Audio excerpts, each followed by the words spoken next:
Every planet and ship with the capability to scan the area did so. What was one ship became two, then a third, then a final fourth. The first was the largest, measuring 30 kilometers long by 15 wide and 12 tall. The others were identical, measuring 15 by 11 by 7. Juxley records recognized the largest as what the humans classified as a light imperial battlecruiser, and the others as large colonization and resource acquisition carriers, any single one of them having enough weapons to turn any one of our planets into an asteroid field. Many of our people hid, burying themselves under the waves as deep as they could. Others tried to rush to our shipyards and hoped to flee. Those in space shut all power save the crucial systems required to maintain life, hoping to remain invisible. Our leadership contacted the Juxley diplomats in our system, begging for help. The following is a transcript of that conversation. Deshai Homeworld, urgent request for assistance, please respond. There was a delay lasting no more than 30 minutes, yet it felt as an eternity to all Deshai. The Juxley responded with a calm concern. Greetings, what is the problem? Slight relief was said to be felt by our leadership. 4 human ships have entered our home system. There was a long pause. Did you attack them?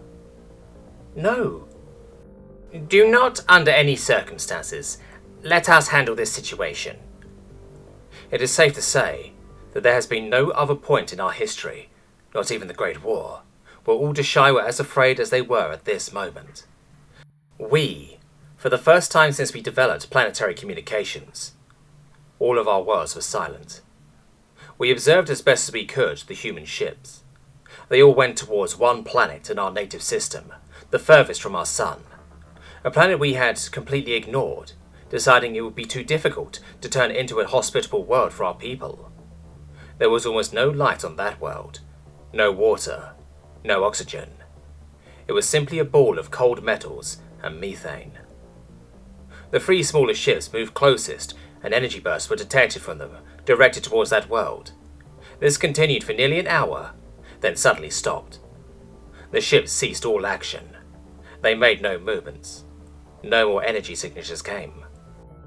Then, every Deshai ship and planet in our system, and in the next nearest, received this transmission from the larger vessel. Hello, Deshai. This is Captain Gerald Flagstaff of the LGV Stoic Adjudication. Sorry, our life detection scan really fucked up. We didn't think anyone was here. We'll return the resources we took from your 14th planet and leave.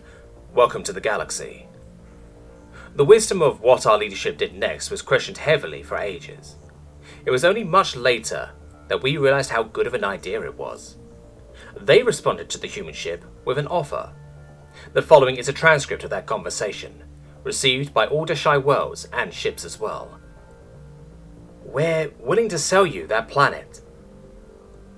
There was no response for a full hour. Then the Stoic Adjudication finally responded. What do you want for it? The great curiosity of our race was now piqued in our leaders. Answer our questions of your people while you harvest that world. Our race is voracious for knowledge and catalogue all we can in great archives in case it is ever useful to us. When your harvest is complete, you may leave or stay with us and share more knowledge if you're willing. There was another period of silence, however much shorter than the previous.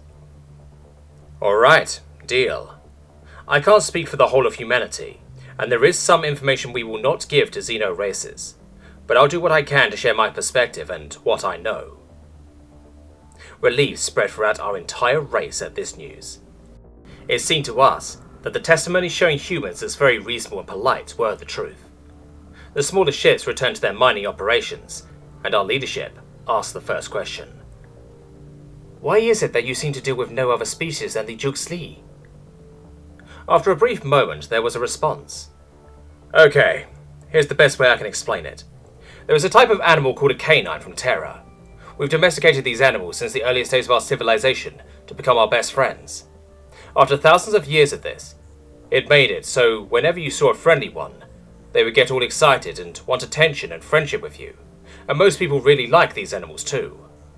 Have you ever met a Juxley in person? That's how they act. Anytime they see someone, they want to be their newest best friend. Hell, that's probably why they developed spaceflight in the first place. If you ask them, they'll say, "We wish to see what other worlds could hold life and what forms it took, and learn from the cultures and philosophies of these peoples." But that's bullshit. I'm absolutely positive that the first conversation on the topic between two Juxley went something like, "Hello, friend. Isn't being friends great?" "Yes, friend, it is great. Why do you ask?" "Well, friend, we have made many friends in our world, and there are other worlds out there too. Should we go see if we can find more friends out there?" "That is a great idea, friend. Let's try it." So they did. They built their ships and spread in every direction looking for new friends. The second they find someone who might be their new friends, they go apeshit. "Hello, I have never met you before. What do you like? What do you like to do? Oh yes, that is interesting. Let me do it with you. We will be friends forever." And they're like canines. They can annoy you sometimes. They can want too much attention or be bugging you when you just want to sit for a while. But then you always feel like a dick after you tell them to leave you alone. I mean, it's not like they wanted to upset you. They just wanted to be with their friend for a while and make you all feel happy with them, like they are with you. They're just too damn nice and will do anything to make sure you're in as good a mood as they are, pretty much always. It's also probably why we've never really seen them fight outside of self-defense, or to protect their current or potential future friends, because anything that isn't a friend right now might be a friend in the future. Now that I think about it, that's also most likely why they never ask us for military assistance other than some weapons and technology. They know they're the only race we might give direct assistance to if they asked, but they also know how far we take engagements. So we hold dialogue with them. They're very nice, would never even consider harming another sentient life form unless in defense, and we need some kind of connection to the wider galaxy, and because they're psychology, they're our best way to get that. We were incredibly shocked at this response. Everything we knew of humanity had shown them as very reserved, held-back people. To have such a long and direct response was something we had not considered a possibility, thinking that their responses would be purely mechanical instead of an actual conversation. We weren't expecting you to be so open with us.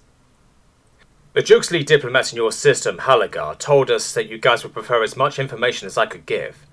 With the apparent panic we caused dropping in out of nowhere, I figured it'd be best to give the longest responses I could to make you more comfortable with us being here. There was another pause as our leaders considered their next question. Why is everyone so afraid of your race, seeing as how you seem so reasonable? After the Corgan War, any spacefaring race saw us kick their teeth in and was terrified. They were all already pretty scared of the Corgan, and seeing how we seemingly effortlessly wiped them out made them think we were unstoppable. That and the fact we have done the same thing we did to the Corgan at least 100 times to other races, and all people usually hear of us comes from splinter groups of humanity, or second-hand from races we fought or who saw us fight. There was said to be much apprehension before our leaders asked their next question, fearing to anger these beings. What happened in the Great Corgan War? There was a very long pause, a full 3 hours of silence. When we left the Sol system, we found nothing. Absolutely nothing. Just dead and empty space. Then, after about 900 years of exploring and colonization, we had our first contact. The race we met was the Corgan. At first, we didn't really get along well. We didn't have anyone trained to engage with another species, since at that point, we doubted we'd find any. But that was all dealt with when the Juxley came running to meet a new friend. The Corgan had evolved in a pretty similar situation to us. They were near the bottom of the food chain. They were considered a decent meal to hundreds of carnivorous animals, and almost every plant was pure poison to them. They fought their way to the top, just like we did, among the predators and other groups of people on our world. The difference is they didn't have splintered factions in their race. They became a highly unified, ordered group, and made rituals of their physical and mental growth. Their old gods were beings of order, and they believed it was the duty of the Corgan to tame the violence and chaos of their world, and later the universe. Eventually, they abandoned the religion, but the philosophy stuck. We made them bring back the religion about halfway through that war. See, humans are pretty disorganized. We don't make everything neat and orderly. We build things that just work, destroy things in our way, fight anything potentially threatening, or otherwise throw wrenches into every problem we encounter until something works. The Corgan viewed us as wild animals, and oh so how much better we could become if we were simply tamed and shown the true path. We did not like this. At all. They tried to convince us to change. Some of us did, most just said to fuck off. When they realised they couldn't change us with what they saw as reason, they would force us to, just like they did those carnivorous predators from their ancient times. They did not expect us to fight back when we saw how much better things would be. They had killed, raised, enslaved or otherwise destroyed huge amounts of humans and territory. Almost a full half of the human race died in that war. They even made it into Sol, attacking Jupiter since it was one of the most strategically valuable planets to both sides. We launched an FTL jump with our biggest ship to wipe out almost half their fleet. Then we launched an all-out attack on them, a final assault on all Corgan with a single goal in mind: victory or death. They did not know how to fight a race with a method of war which seemed so chaotic to the outside, but with meticulous organisation within. They started to think we were the untamable demons from their ancient faith, and our greatest general, who would become Lord General Sugib Sukid, turned this up to 11. We became their demons. They brought back their old religion and were found sinful. We were the divine retribution. Silence returned as our leaders heard this. It was many days before we began asking more, less serious questions of this race, many of which were left unanswered due to a human concept known as classified. Still, he answered as many as the captain could at the best he could. More smaller ships showed up to collect the resources harvested, and then left when they were filled. After a month, the planet we had traded them was no more, and they left us again. Our people resumed their quiet lives and catalogued this new information. No further attempts to contact the humans were made until much later, when we needed their help most.